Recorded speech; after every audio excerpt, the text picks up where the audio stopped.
everybody? Ron Callis here with another episode of Automation Unplugged. It is Saturday morning, April 4th. It's 11 a.m. Eastern Standard Time. And this is show number 105. I was actually scheduled to have our guest on last Tuesday. And I had to do a last minute scheduling switcheroo. So these shows are being recorded a little bit out of sequence in that I think I've already recorded show 106. And here I am coming back to show 105.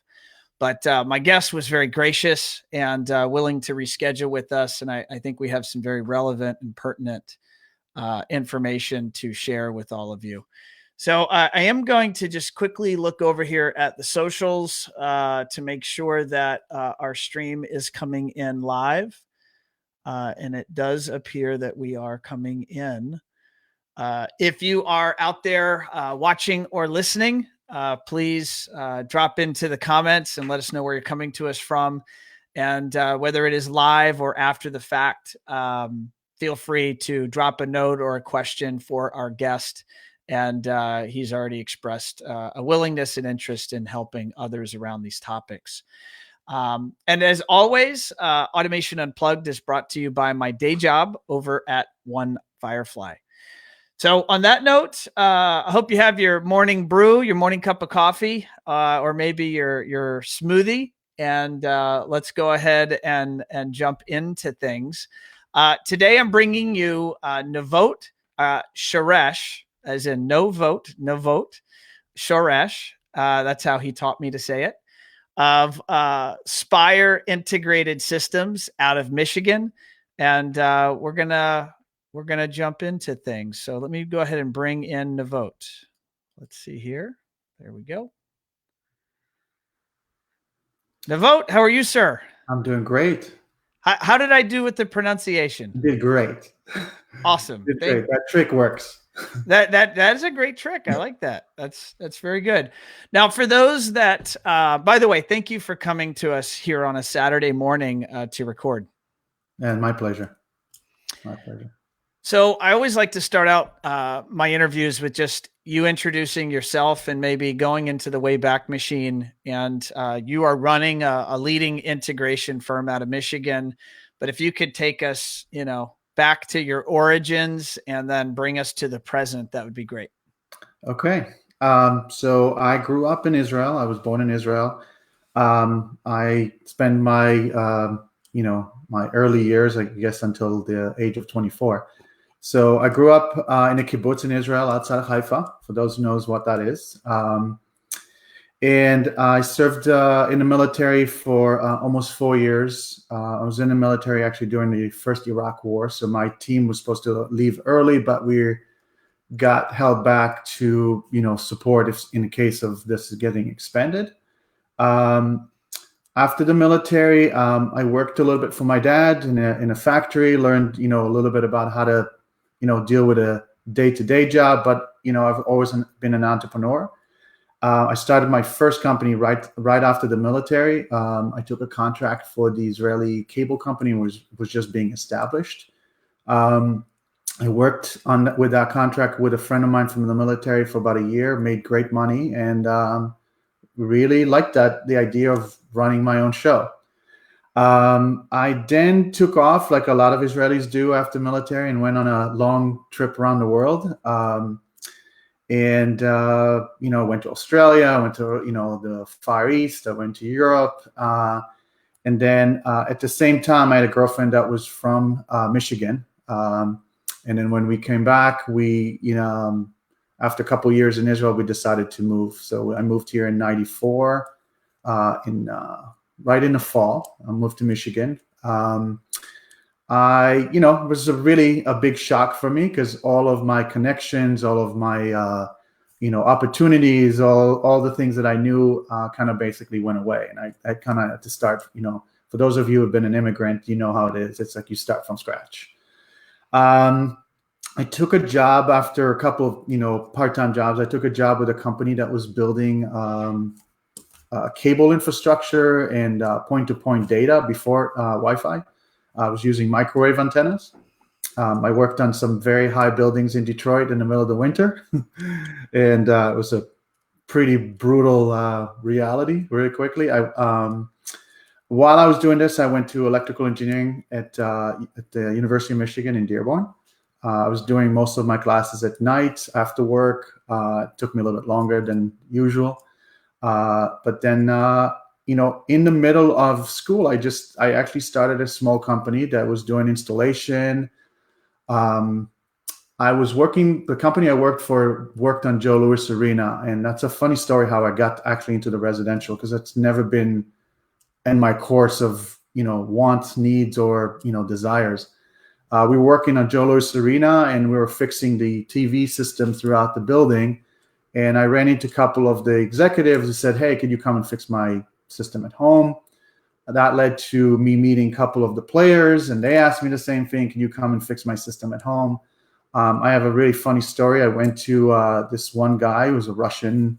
I didn't know he was a player, and I went to his house, and we were going downstairs to look at his media system that he had, and we're talking in the 90s. And I look around, and he's got all his memorabilia everywhere of, the Russian army team and the Red Wings. And I looked at him like, "Wow, you're a big hockey fan."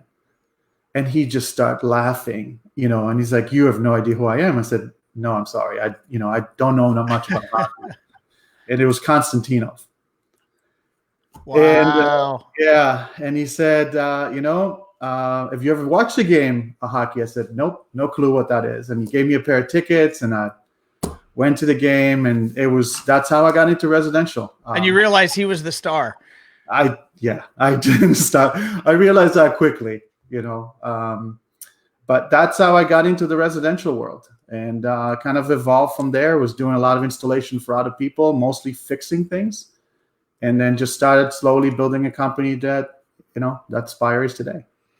So tell us, what is Spire today? And, I realize there's a little bit of craziness going on in the air. We'll get into plenty of that, but let's just say, if it was not COVID-19 and someone said, "Describe your business today," what is it? What type of projects do you do? What size team do you have, and such?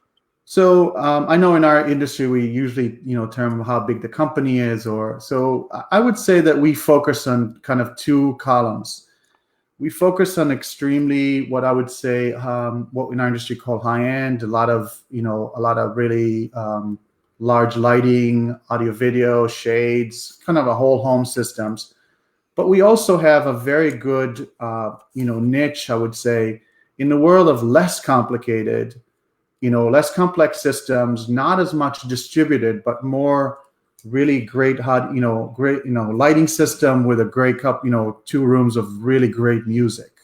And we actually do really well with both sides. And I can tell you where we don't do well, because I think it's really important to know, is somewhere in the middle. There's that world of complex systems with, limited, I would say somewhat limited budget, not a whole lot of focus on performance, but focus on like how many zones of audio, how many zones of video. That world we do not do well, because it does not allow us. There's not enough budget for engineering team to come into play to execute correctly, and there's, quite honestly, we call it in my sales team, we call it meaningful work and meaningful relationships. That's from a book called Principles by Ray Dalio. So yeah. I've got it right over here. I'm trying to see it right over there on my bookshelf. My Bible. That's the Bible. And it's meaningful work and meaningful relationship. Is it something, when I tell my sales guys, when you bring this on, are you going to be excited to talk about the installation team and tell them about this project? Or is it going to be like excuses like, he didn't really want to do this. He didn't want to. So meaningful work, meaningful relationship. That's what we're looking for. And sometimes it applies in these very large, complex projects that we do a few a year.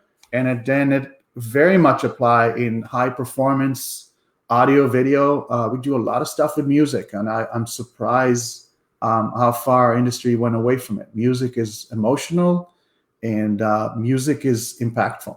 I have the same feeling about lighting and For those of you who have not started in the world of the human-centric lighting, I have actually Ketra at home.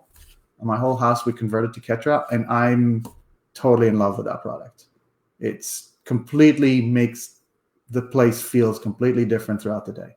Just to go down that rabbit hole a little bit, Yeah. in terms of human-centric lighting,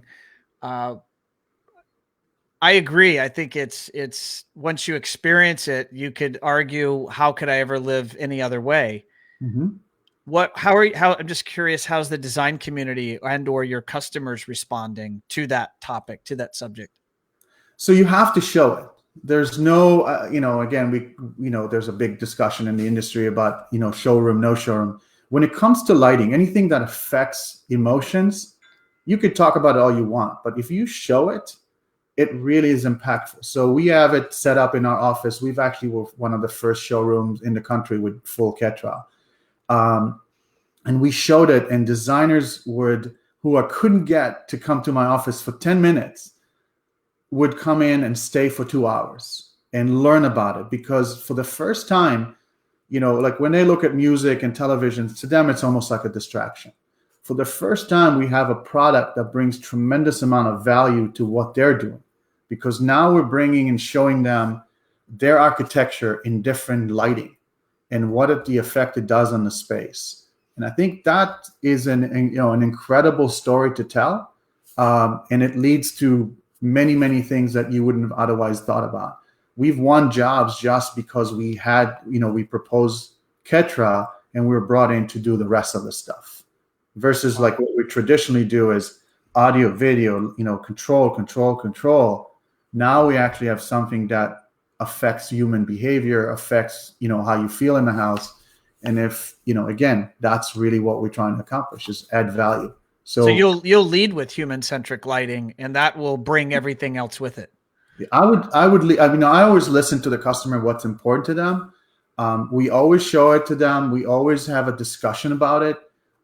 And then you can see their reaction. Some react to it and say, I don't care. But I would say 90% of the time, it's like, I really want to know more about this. And some will do it, some will not. But it does always lead to discussion about the broader. They're not coming to you just for basic stuff. They're looking at you from a completely different angle all of a sudden.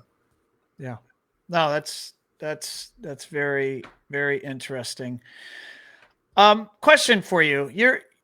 We're all dealing with this. And I just, in the prep for the show, you told me Michigan's now on a 21-day lockdown. So let's tell the audience what's going on for Spire right now. What are you dealing with? So what we're dealing with right now is basically the governor of Michigan decided to put us in justifiably so, to put us in 21 days worth of, what do they call it? Shelter in place in here. Right. And for you, that means job sites as well? Job sites are closed. Yeah, all construction is halted in Michigan. I know a lot of states have let construction sites continue. We actually are completely in lockdown. So all of our job sites are closed. We obviously cannot go into people's homes. So what we've decided to do is, again, is to try to take advantage of the time and say, okay, what can we do? And then we're taking it day by day now. We're evaluating all the time. We're evaluating what programs we have. But we started with a very, very simple goal. At the end of this crisis, whatever this ends, I want to have my team intact. That is the most important part to me. And that's every day. That's what we figure what to do, is how to keep that going. So for us right now, we are in complete training mode. Capturing new way of doing things. We do document every process we have in our system. You and I talked about it. We spent the last 2 days with our programming team and PMs of how we're setting up every system from now on the lighting side. So that took us about 2 days of conversation, documentation. Next week we're tackling pre-wire. All of our teams do, what was the process, if you don't mind, Navot? Yeah. What was the process, when the lockdown got instituted? It sounds like you've decided and mandated we're going to be better on the other side of this lockdown than we were going in. but there then would have had to have almost been a listing of all the projects. What are all the areas of the business that we need to work on? And then how did you do that? And how did you prioritize what to work on? So I have an amazing leadership team in my company. Our company runs on a platform called EOS. And we do as well, Navot. Okay, great. There you go. So I have an amazing leadership team, and we basically separated each one what they're responsible for, and each one tackle, one area. And we basically establish, here's the training for all the installers. Here's what the design team is going to be working on. Here's what the office team is going to work. This is what ops is going to do. And we divided and conquered. And you're right. We did agree to come out on the other side better. We did agree to come on the other side complete, which is a huge sacrifice financially. I mean, a lot of risk involved. And but I think there's something to be said about it, to send a message to your team when you come out of it. We're going to come out running. We're not going to come out walking. We're not going to come limping. We're going to come running, because we haven't, our workload hasn't changed. We haven't lost jobs. People haven't said, hey, we're not going to complete this. People constantly says, hey, as soon as you can get back to work, please, put me as your priority, right? So I know what's coming. I think the biggest difference between this crisis and the 2008 is there's a finite timeline when this is going to end. It may not be a next month. It may take a little bit longer for the whole country to clear out of it, but there's a finite time this is going to end, right? I know in Michigan, the reality is that by May 1st, we're going to, they're going to have, open up because we passed the point of peak. But I can see where the end is. And I think in 2008, from a lot of people, there was so much uncertainty how long this is going to last. This is finite, and I think that's what everybody should remember. As difficult as it is, as scary as it is, it's very finite. It's, you can actually see where it's going to end. I mean, I'm sure there's going to be repercussion of all the stuff that's happening to us, and the economy is going to suffer. But we know where it is. So there are integrators watching and listening to this, and/or that you and I both know, that have decided as soon as the whisper of nationwide lockdown started to get talked about, there's all this, forecasting and prognosticating regarding what is it going to mean for our industry and the country and the world. And in many cases, many of them laid off some or all, or maybe laid off or furloughed, whatever word you use, significant portions of their team. And it sounds like you're taking the opposite approach, and you're saying, I want to keep the team intact.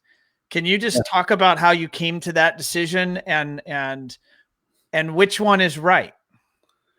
So obviously there's no right or wrong. I mean, we all have different situations. So I would say that we always ran Spire as a very lean operation, very low debt, always had cash on hand, because we always use cash on hand to take advantage of better purchases, right? So we've always had that mentality. We never overexpended. We never overhired or taking jobs. Again, when you focus really clearly in your principles, and your focus is really solid, always on meaningful work, meaningful relationship, you don't find yourself taking jobs that take a beating on you and you need to hire more people to just complete them, right?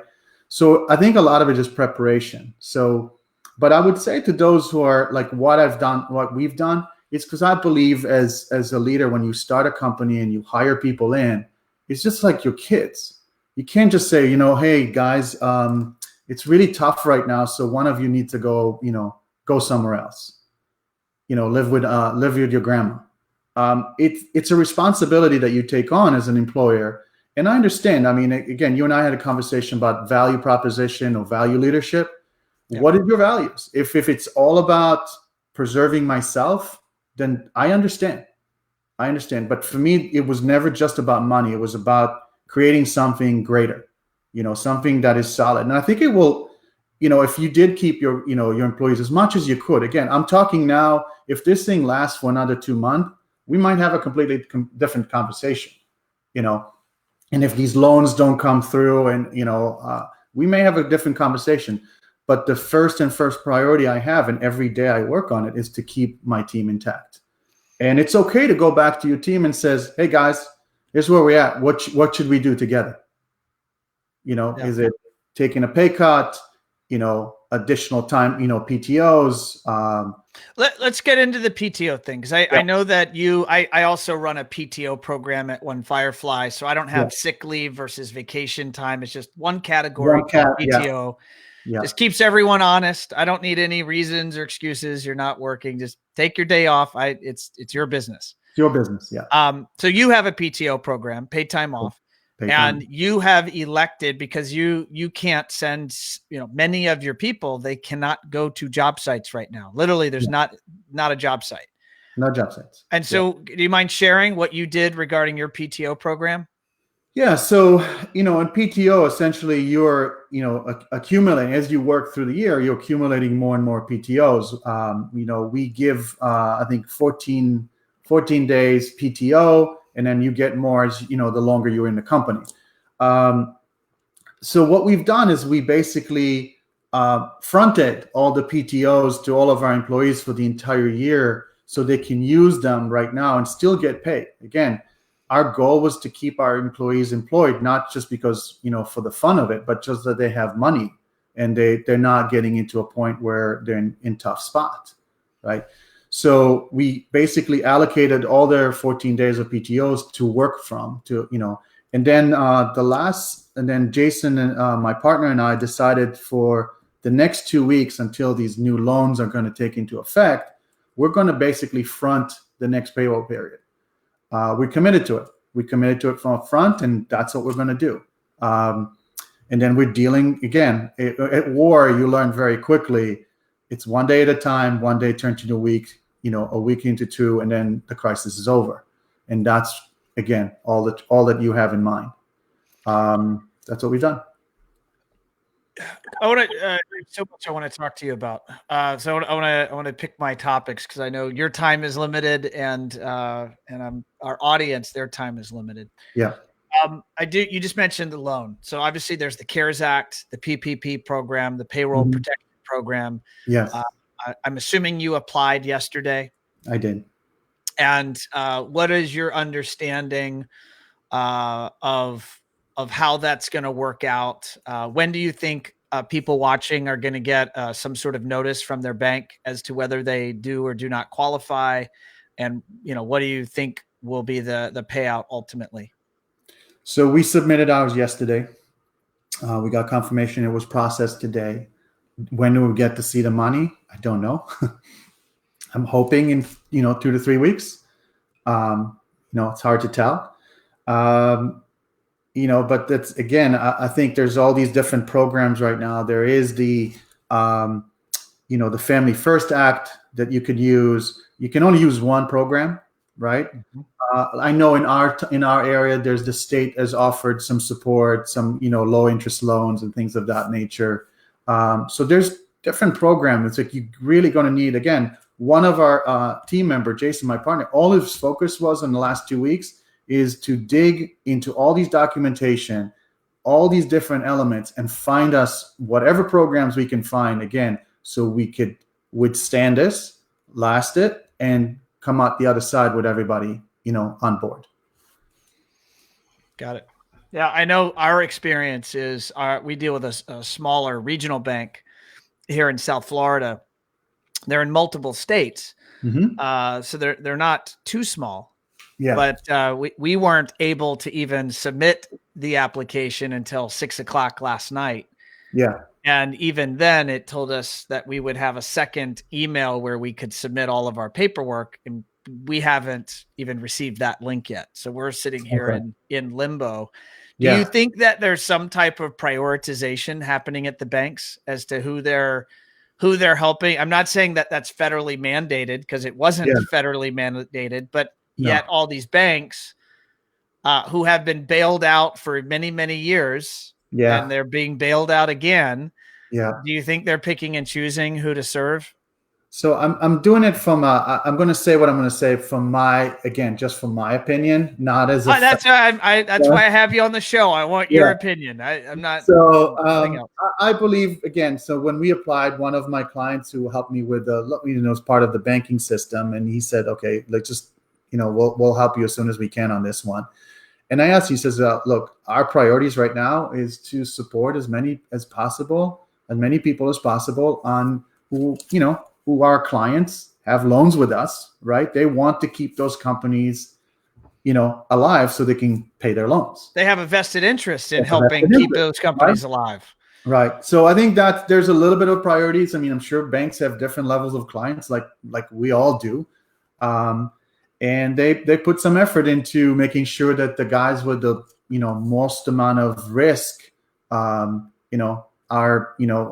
processed as soon as possible. Right. Yeah. So.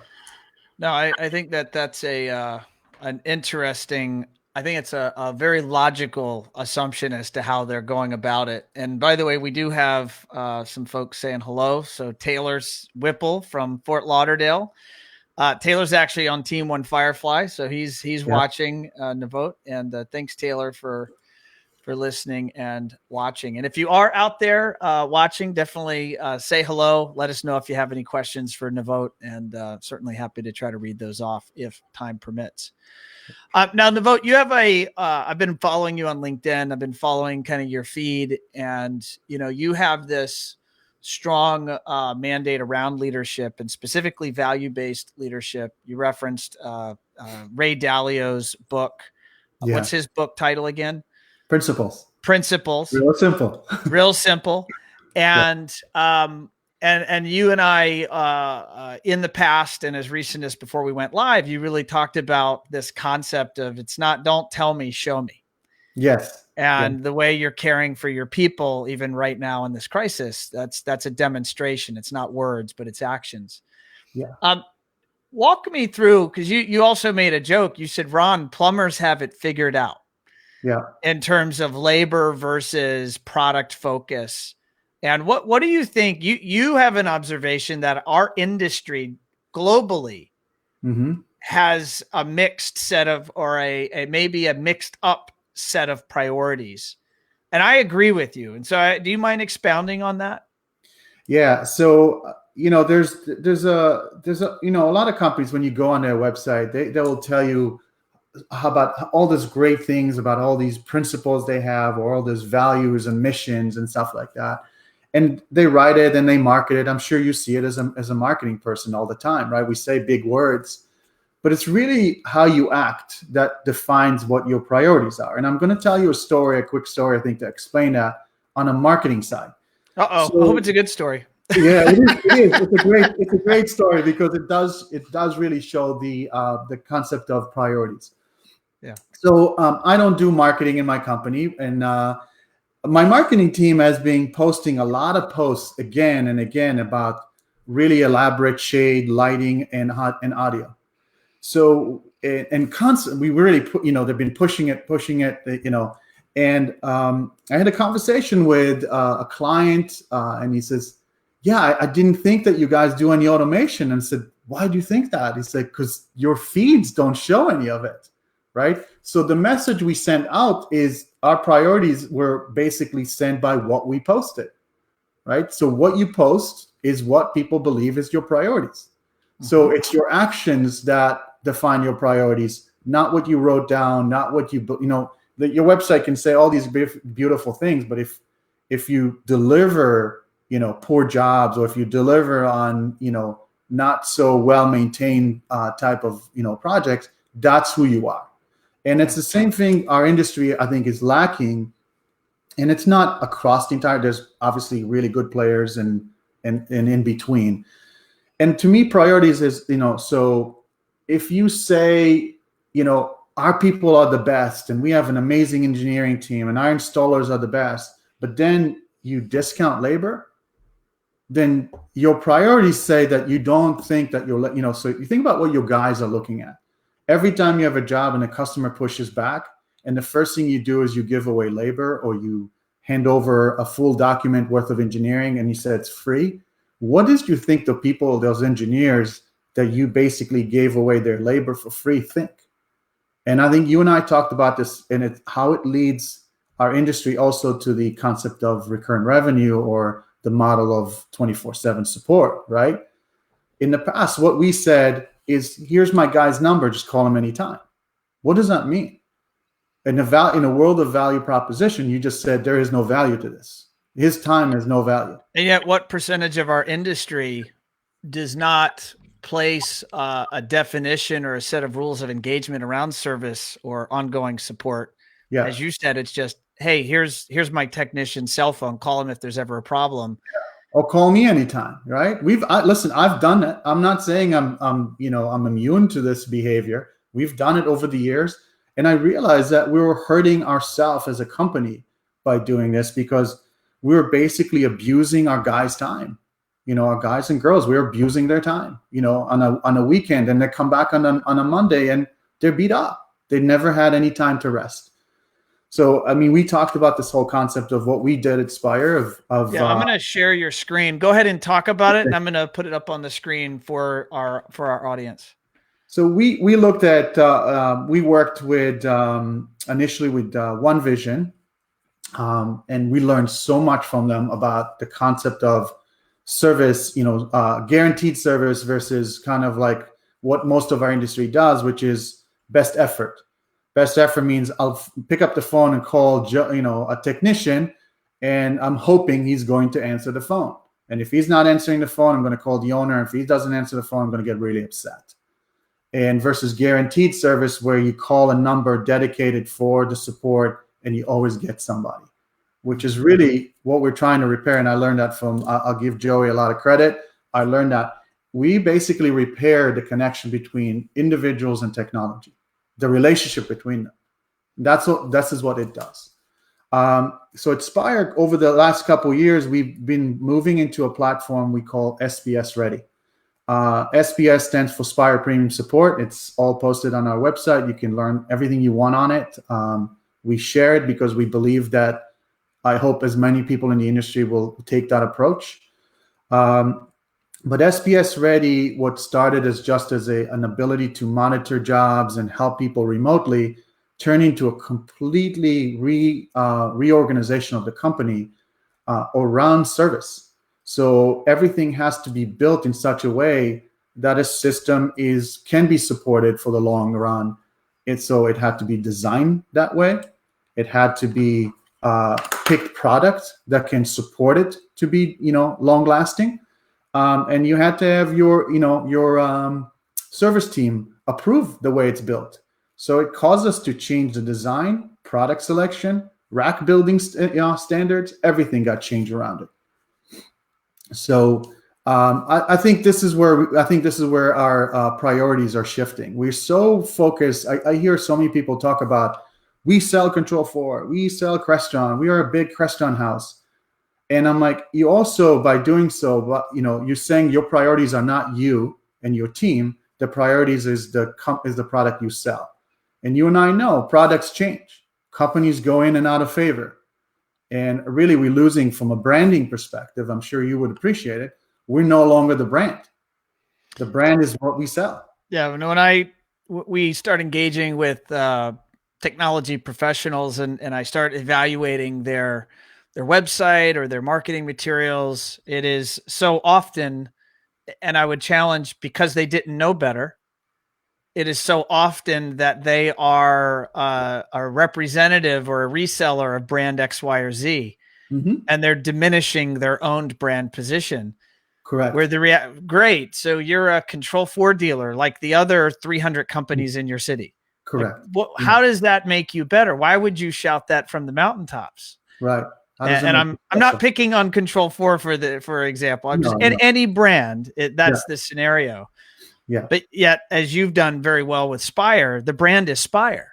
Yeah. They're getting the Spire experience. Correct. And the tools in your tool belt might change.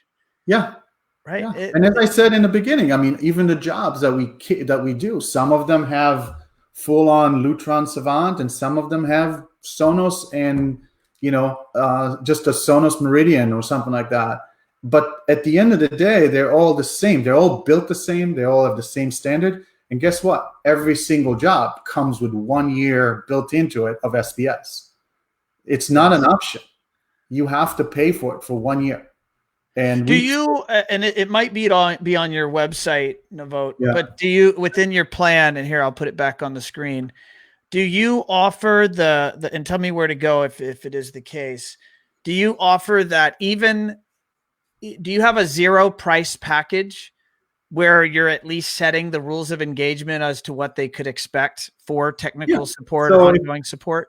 Yeah. So if you look at the two plans, is one you're on the plan, one you're not on the plan. Okay. We'll always, our company's one of our principles is like support always. You might be at 24/7, but if you are a client and you decided not to be on this program, you will always get service. Right? It's just like the discussion we had earlier with the banks. I may not be there in 24 hours. I may be there in 3 days. Right. Right. No, that's fair. I've been getting a number of phone calls this week. As you can imagine, I know lots of people in lots of places, and I've been getting phone calls about service plans this week. I have nothing to do with service plans. Yeah. But they're like, Ron, I know you don't, but we know you're going to point us in the right direction. And because there's, I'm going to get into the financial piece, the concept of recurring revenue. And I agree with you. It's not about the recurring revenue. That's the resultant of you delivering value. And if you can design solutions that deliver ongoing value, your customer will pay you for that. Yes. The side effect of them paying for that is that even when you have uncertain times of new sale revenue coming in, you have that service revenue coming in, and that thing, cash revenue is oxygen for a business. Correct. And it leads to, again, if we talk about a branding, right? So again, we talked about like the different options that are available in the industry right now. So you can do it yourself. There's One Vision, there's Parasol. I'm sure there's other ones. And the concept of it is that your brand is, I have clients who come to me and say, I want to use you. And the reason I want to use you is because I know I'm going to get that level of support. So that became it's a sales tool, because it's no longer just, oh, we have that. Yeah. Or, it's part of our value proposition of support always. Right. So I have a client and I have discussion with people about it, and it's like, well, the shade, I'm going to give it to somebody else. And I said, that's fine.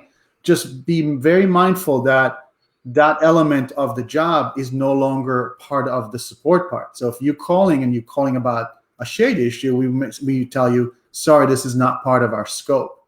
And I can tell you 99% of the time that changed the tune really quickly. Okay, never mind. You can handle it. You take care of it. Because it's no longer just about the parts that you sold or how much it's what happened to me 3 years from now, right? Yeah. It's not like, our industry is really good at developing, designing, building something, but we really take into consideration longevity, right? It's like, where does it stand from, 3 years from now? And that's the best stories I get, is people telling me, I've had the system for 4 years, it's been humming. And then the couple of times I needed support, it was instantaneous. I'm going to hit on, we didn't discuss it before the show went live, but this is just triggering an idea, and I'm curious to hear your input.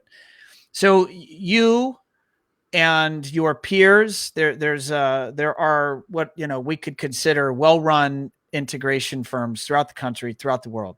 Mm-hmm. And they're yet at the manufacturer level, to pick all of those brands, speakers, control systems, and so on. Yeah. They want to sell more product tomorrow than they did today.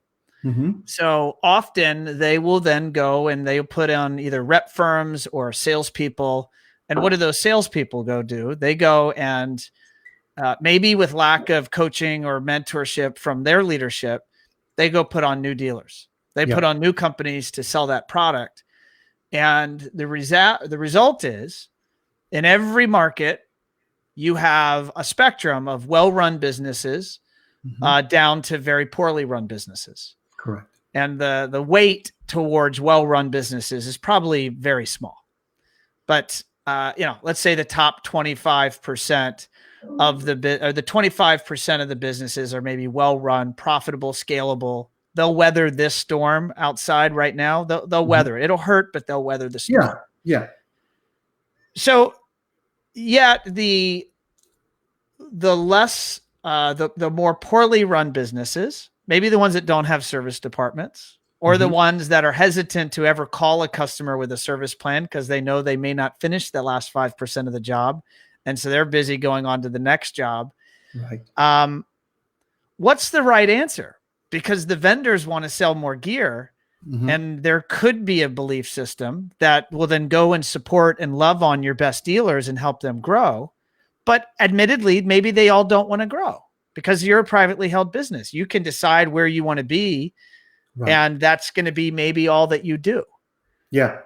Yeah. And I know a lot of people in my industry who kind of reached a certain level, like that number. And I think it's kind of hovering around the $6 to $7 million. And then beyond that, it's very hard in this industry to make the bigger jump and go to something even larger than that. You have to have a really strong market to support something like that. Yes. So here's what I would have done if I'm a manufacturer. And I've seen many of them who do that. There's plenty of manufacturers who really practice what I would consider a more responsible distribution.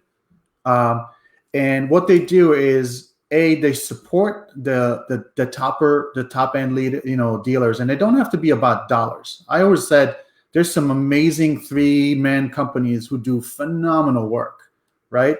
I agree. And so it's not about the size of the company; it's the size of the commitment, right? To be great, right? So if I was a manufacturer, I would focus on people who are committed to be great and understand the limitation of they may not want to grow as far as you want, but maybe you should make me products that fit what I truly need, that, support, not easier to support, bring better value. And then you can incrementally raise your prices to give me something that lasts longer, has more value, right? And has better performance.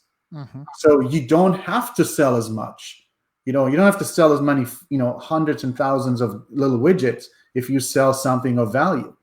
I would also spend, and again, there's some manufacturers do an amazing job. Right now, my team is on, are doing webinars upon webinars upon webinars of different companies offering some amazing training. Train people, but don't just train them on the technical side. Train them how to run a better business. Encourage them to go to EOS. Encourage them to go. I have an EOS question here waiting for you. So as soon as you finish this answer. So put them in a better state of mind to be successful, rather than being in that rat race of, I didn't complete this one and I have to go to the next one because I didn't make any money, right? And it's really odd to me, again, until 2 weeks ago, right? The biggest source of complaint in the industry was, we don't have enough people. We don't have good people. We don't have good people. And then we don't charge for labor. I just don't understand how, it's just, Well, I can say one thing confidently. We don't have enough people, that is now gone from our vocabulary and lexicon for the foreseeable future. Yeah. Maybe not by choice, but, through realities. So I've got a question here. Taylor, he says, would love to hear Navot's experience with EOS. So that's the EOS traction system. Yeah. So maybe I'll say a quick thing about EOS. So EOS, the entrepreneurial operating system, started in Detroit, and it's a concept of for smaller businesses to run their company on an operating system, right? So rather than having ideas of how we do things, we actually capture how we do things. It's very structured. It's very honest, and it's very disciplined. And it works for companies with 3 people and works for a company with hundreds of employees. Highly recommend it. We started in 2016. I had my first meeting with my implementer.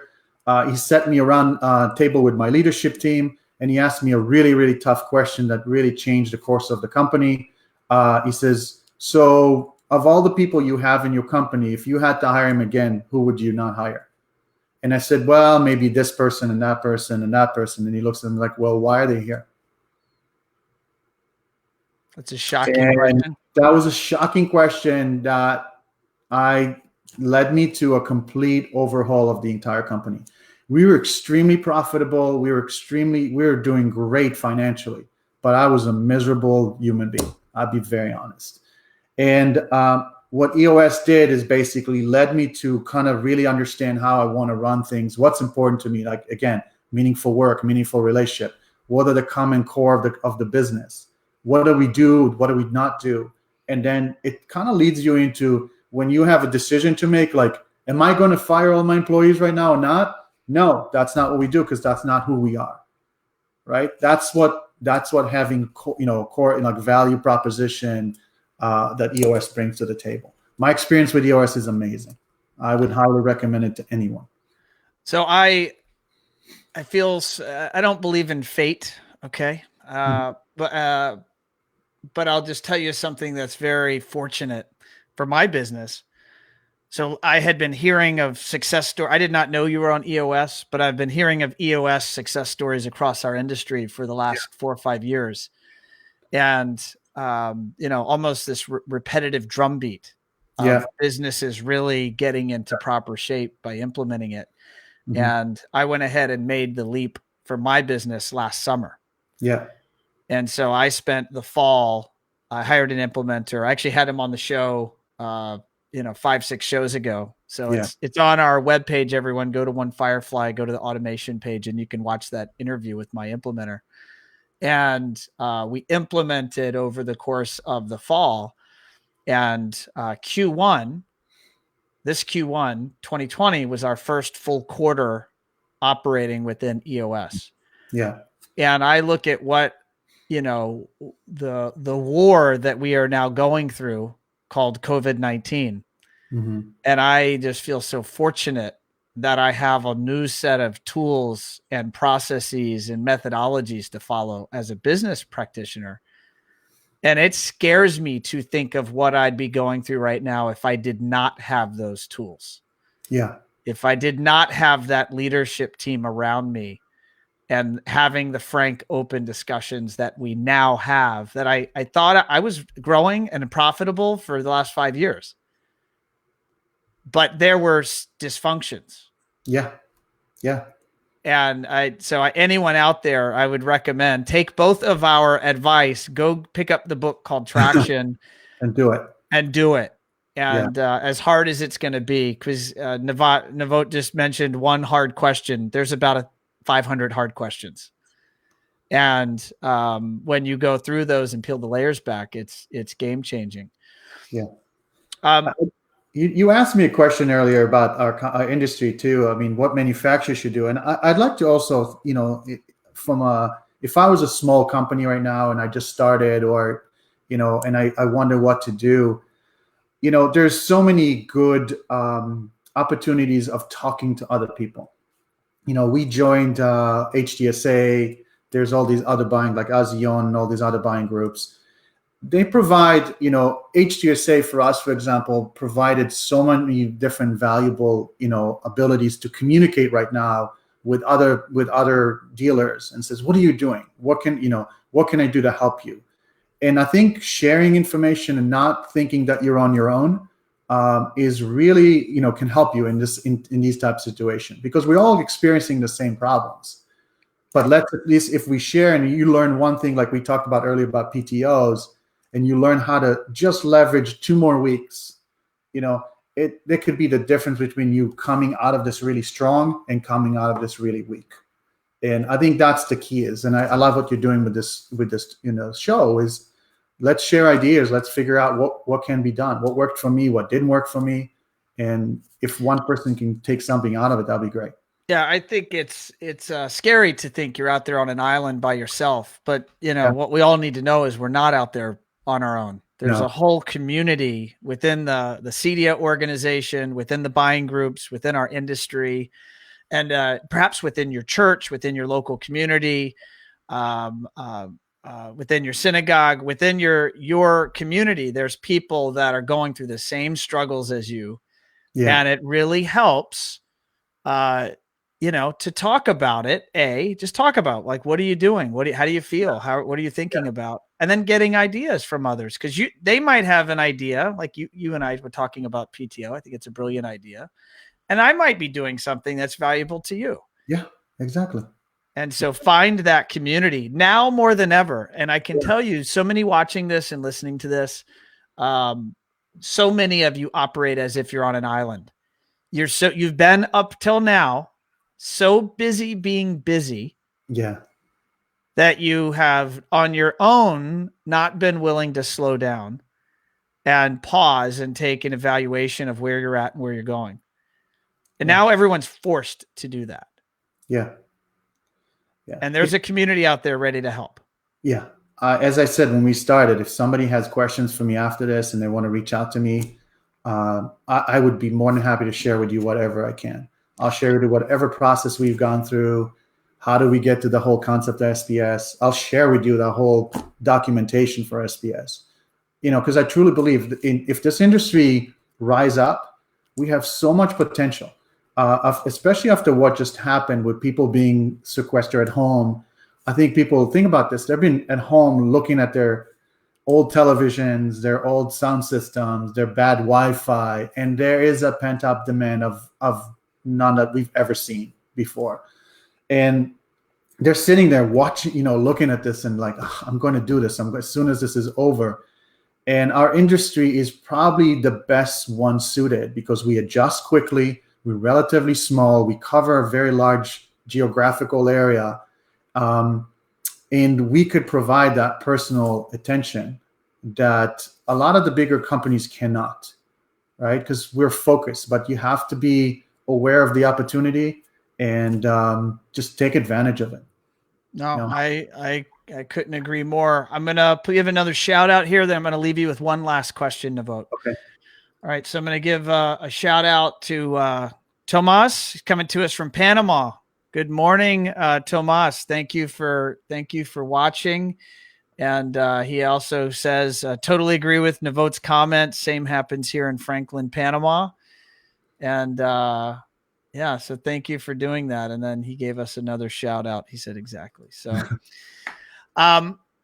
Navot, let's just leave it with this. What advice do you have for those that are out there? Some are anxious and ready to get going. Some are sitting in fear with high levels of anxiety. What piece of wisdom can you share? So, being in a situation of fear before in my life, in war, I think it's okay to be afraid. It's perfectly fine to be afraid. It's not okay to overreact. It's not okay to completely lose your value proposition, your core beliefs. So if you find yourself in that position of being afraid, don't let it just capture you.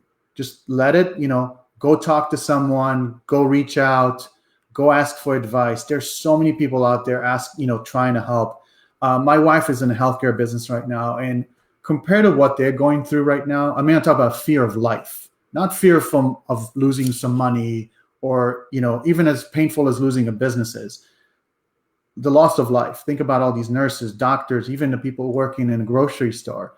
It's okay to be afraid, but it's not okay to just freeze. And the best way to unfreeze is to go back to your support system. And if you don't have one, this is a great time to create one. Amen. Navot, how can those listening or watching follow up with you directly if they have that interest? Reach out to me on LinkedIn.